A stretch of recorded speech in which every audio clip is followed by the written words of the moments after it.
Praise lord. అందరూ బాగున్నారు కదా? వాక్యంలోకి వెళ్లే ముందు ప్రార్థించుకుందాం. స్తుతులపైన ఆశ్రయుడైన దేవ, నీకు వందనములు, నీకు స్తోత్రాలు నాయన. కృపగల దేవ, దయగల మా తండ్రి, నీకు లెక్కలేని స్తోత్రాలు చెల్లించుకునిచున్నాం ప్రభా. గడిచిన కాలం అంతా మమ్మల్ని కాచి కాపాడి సజీవ రెక్కలలో ఉంచినందుకు నీకు స్తోత్రాలు నాయన ప్రభా. వాక్యము విని వాక్యం ద్వారా మేము మారు మనసు పొందుటకు సహాయం చేయమని అడుగుచున్నాం ప్రభా. మా హృదయములు మార్చమని అడుగుచున్నాం ప్రభా. మా మనసులు మార్చమని అడుగుచున్నాం ప్రభా. మాకు విరిగి నలిగిన హృదయమును దయచేయమని అడుగుచున్నాం ప్రభా. వినిచున్న వారికి, చూచుచున్న వారికి, ప్రతి ఒక్కరికి మారు మనసును దయచేయమని అడుగుచున్నాను తండ్రి. ఆమేన్. రామా 8:12 చూద్దామండి. కాబట్టి సహోదరులారా, శరీరానుసారముగా ప్రవర్తించుటకు మనము శరీరమునకు రుణస్థులము కాము.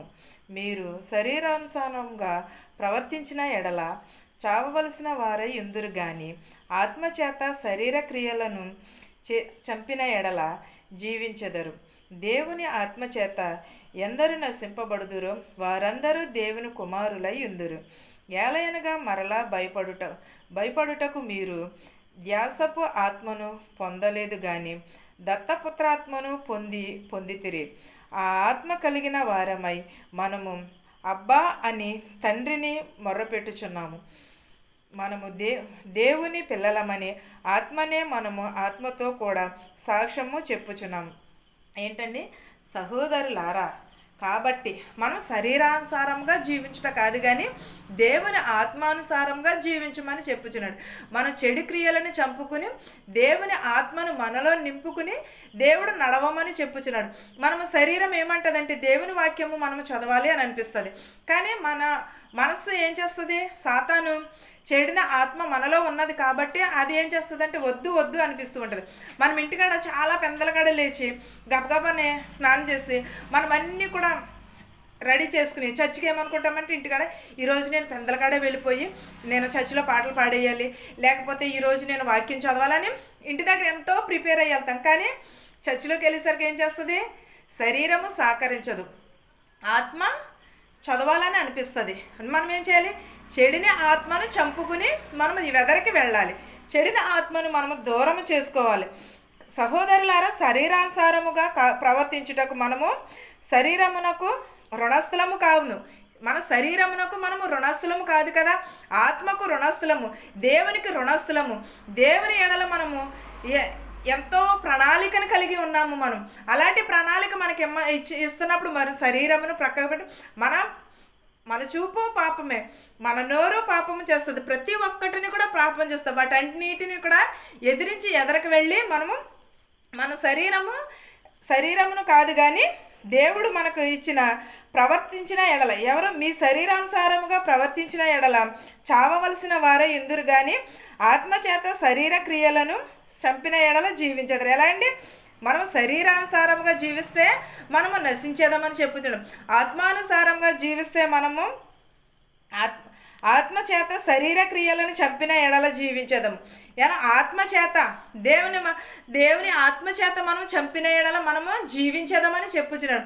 మనం ఈ లోకంలో జీవించాలంటే ఏం చంపాలి? మన పాపపు జీవితమును చంపివేయాలి, మన చెడు ఆలోచనలను చంపివేయాలి, మన చెడు ప్రవర్తనను మనం చంపివేయాలి. అప్పుడు మనము ఆత్మానుసారంగా జీవిస్తాము. ఆత్మానుసారంగా మనము దేవునిలో మనము శరీర క్రియలను కలిగి మనము ఎదరికి వెళుతాం. దేవుని చేత ఆత్మచేత ఎదిరింపబడిన వారందరూ దేవుని కుమారులై ఉందరు. ఏంటంటే దేవుని ఆత్మచేత ఎదిరింపబడి వారందరూ కూడా దేవుని కుమారులై ఉందిరని చెప్పుచున్నారు. దేవుని ఆత్మచేత ఎందరు నడిపింపబడుదురో వారందరూ కూడా దేవుని ఆత్మచేత. నిజమే, రాత్రి వాక్యంలో కూడా చెప్పుకొనుకున్నాం కదండి. నిన్నటి వాక్యంలో మనము ఆత్మానుసారంగా మనం జీవించాలి. శరీరానుసారంగా జీవిస్తే ఈ లోకపు వైపే చూస్తాము. మన శరీర క్రియ. లోతు భార్య ఏమైపోయింది? ఈ లోకపు వైపు చూసింది, ఉప్పు స్తంభం అయిపోయింది. కానీ లోతు తన కుమారులు కూడా ఏం చేస్తారు? దేవుడు చెప్పిన ఆజ్ఞకు లోబడి ఎదరికి వెళ్ళారు కాబట్టి వాళ్ళు ఈ లోకపు వైపు చూడకోకుండా ఎదరికి వెళ్ళారు కాబట్టి వారు రక్షణ పొందారు. వారు దేవుడు చెప్పిన ఆజ్ఞను మేరలేదు.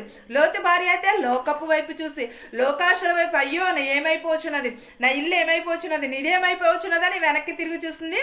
ఉప్పు స్తంభం అయిపోయింది. మనం కూడా లోకపు వైపు చూస్తే మనం ఇలాగే ఉండిపోతాం. దేవుని వైపు చూస్తే మనకి దేవుని ఆత్మానుసారంగా జీవించిన యెడల ప్రతీది కూడా మనకి సాధ్యమవుతుంది. వారందరూ కూడా దేవుని కుమారులు అనబడుదురని చెప్పుచున్నాడు. ఎలాగా? దేవుని ఆత్మానుసారంగా జీవిస్తే మనము కుమారులగుదుము. ఎలయనగా మరలా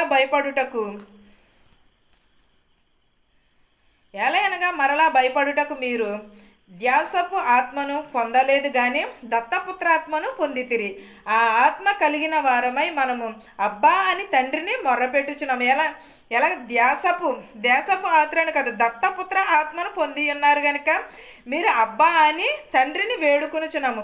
మనము దేవుని పిల్లలమనే ఆత్మ తానే మన ఆత్మతో కూడా సాక్ష్యము చెప్పుచున్నాం. నిజమే కదండి, మనకి ఏదైనా మేలులు జరిగినప్పుడు సాక్ష్యాలు చెప్పుకుంటూ ఉంటాం, ఆత్మానుసారంగా మనం చెప్పుకుంటాం.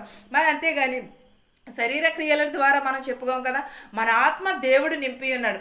దేవుడు మనలో దేవుని ఆత్మ నింపి ఉన్నాడు కాబట్టి ఈ రోజున మనం ఎలాగ నిలబడగలిగి ఉన్నాం, లేకపోతే వాక్యం చెప్పాలని ఏది చేయాలని దేవుని ఆత్మ మనలో ఉన్నది కాబట్టి దేవునికి సాక్ష్యము చెప్పుకోగలుగుతున్నాం.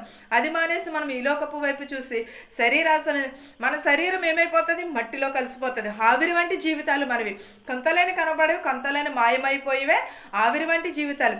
ఈ బట్ట ఏమైపోతుంది, శరీరం ఏమైపోతుంది, మట్టిలో కలిసిపోతుంది. కానీ ఆత్మ అయితే దేవుని చెంతకి చేరుతుంది. దేవుని చెంతకి చేరి అక్కడ మనకి తీర్పు ఉంటుంది. ఆ తీర్పులో మనం ఏం చేస్తాము, ఎలా చేస్తాము, మనం ఆత్మానుసారంగా ఎలా జీవిస్తున్నాం అనేది దేవునికి మనం లెక్క అప్పగించుకోవాలి. మనం ఆత్మానుసారంగా జీవించాలి కానీ శరీర ఆశలతో మనము జీవించకూడదు, శరీరానుసారంగా మనము జీవించకూడదు. దేవునిలో మనం ఎప్పుడును కూడా ఆత్మానుసారంగానే జీవించాలి. మనం ఎప్పుడును కూడా దేవుని రాకడకు దేవుడు త్వరగా వచ్చుచున్నానని చెప్పుచున్నాడు. మనం ఆత్మానుసారంగా సిద్ధపడి దేవుని ఎడల మన భయమును భక్తిని కలిగి దేవునికి లోబడి జీవించే బిడ్డలుగా ఉందాము. ఈ వాక్యమును మీకును మాకును మనందరికీ తోడయ్యుండును గాక. ఆమేన్. ప్రార్థించుకుందాం. స్తుతులపైన ఆసనుడు అనే దేవా, నీకు వందనములు, నీకు స్తోత్రాలు నాయన. సర్వోన్నతమైన స్థలములలో కొనియాడబడుచున్న దేవా, నీకు వందనములు, నీకు స్తోత్రాలు నాయన. ప్రభ, మా హృదయములు మార్చు, మా మనస్సులు మార్చుమని అడుగుచున్నాం ప్రభ. విరుగు నలుగున హృదయమును దయచేయమని అడుగుచున్నాం ప్రభ. మా శత్రువుల్ని మిత్రువులు దీవించమని అడుగుచున్నాం ప్రభ. ధనుకులనేమి భేదాలనేమి దీవించమని అడుగుచున్నాం ప్రభ. ఎవరైతే ఏ వాహనమైతే నడుపుచున్నారో ప్రభ, వారి వాహనములను సురక్షితంగా ఇంటికి చేర్చమని అడుగుచున్నాము నాయన ప్రభ. చదువుకుంటున్న బిడ్డలను దీవించమని అడుగుచున్నాం ప్రభ. ఎగ్జామ్ రాసిన ప్రతి ఒక్క బిడ్డని ప్రభ దీవించి ఆశీర్వదించమని అడుగుచున్నాం ప్రభ. వారికి జ్ఞానమును తెలివిని దయచేయమని అడుగుచున్నాను ప్రభ. జ్ఞాపక శక్తి దయచేయమని అడుగుచున్నాం ప్రభ. చదువుని అన్ని గుర్తొచ్చి రాసి పాస్ అవ్వడకు సహాయము చేయమని అడుగుచున్నాము నాయన ప్రభ. వారు ఏలుచుండగా వచ్చుచుండగా వారి రాకపోకలు ఎందు నీవే ఉండమని అడుగుచున్నాం ప్రభ. వారికి నేను ప్రభ యవనస్తులు త్రొట్టిల్లిపోకుండా నీ పాదాలు చెంత చేర్చుకోమని అడుగుచున్నాం ప్రభ. యవనస్తులు నీ వాక్యము చేత ప్రభ శుద్ధిపరచుటకు సహాయం చేయమని అడుగుచున్నాం ప్రభ. వృద్ధాప్యంలో ఉన్నవారిని ఆదవరాలని ప్రభ దీవించమని అడుగుచున్నాం ప్రభ. నడు వయసులో ఉన్నవారిని ప్రభ, బాలికలని బాలింతలని చండబెడతాలని ప్రతి ఒక్కరిని పేరు పేరు చొప్పున దీవించి ఆశీర్వదించమని అడుగుచున్నాం ప్రభ. ఇతర దేశాల్లో పనిచేసుకుంటున్న వారికి శక్తిని బలమును దయచేయం, పని లేని వారికి పని దయచేయమని అడుగుచున్నాము నాయన ప్రభ.